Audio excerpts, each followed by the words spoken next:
Amandine Descanaf nous demande pourquoi on part en tour du monde. Et ben c'est parce qu'on adore voyager. Et voyager, ça nous permet de rencontrer des personnes, de rencontrer d'autres cultures. Et quelque part, on sort de notre zone de confort et parfois, il faut prendre des risques. Alors Jules nous demande si on a peur de l'avion. Pour tout avouer, Jules, moi j'ai un petit peu peur de l'avion quand même. Mais bon, je l'ai déjà pris assez souvent et là on va le prendre une dizaine de fois, ça va devenir une habitude, on va passer beaucoup de temps dans les aéroports.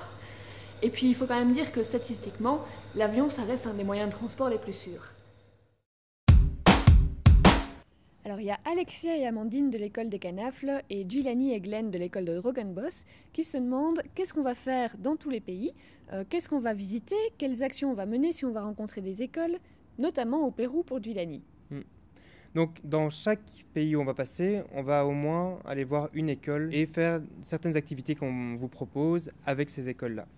Par exemple, des projets photos, vidéos, une chaîne de dessin. On veut aussi voir leur quotidien, voir qu'est-ce que c'est l'école dans ces différents pays, qu'est-ce qu'ils font avant, après, quels sont leurs temps libres, etc. Sinon, dans chaque pays, on va essayer à chaque fois donc, d'aller voir les animaux, d'aller rencontrer les gens, les locaux, mais aussi les Belges qui ont choisi de vivre là-bas de manière temporaire. Et de goûter les spécialités locales. Voilà, donc dans chaque pays, on va manger, on va découvrir les gens, on va découvrir la faune et la flore. Et on va vous donner plein de trucs et astuces. Et pour le Pérou, pour l'instant, on ne sait pas trop. On a envie d'aller voir le Machu Picchu, mais bon, on verra.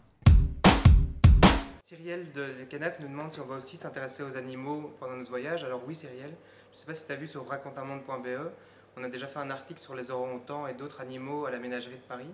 Et donc voilà, dans chaque pays où on va aller, on va essayer d'avoir des photos, des vidéos et de vous faire des reportages sur les animaux spécifiques des pays qu'on visite. Donc voilà, si vous avez des noms d'animaux pour certains pays, les koalas par exemple, les wallabies. Donc n'hésitez pas à nous envoyer des noms et on va essayer de vous filmer ça et vous montrer un peu les animaux dans leur environnement.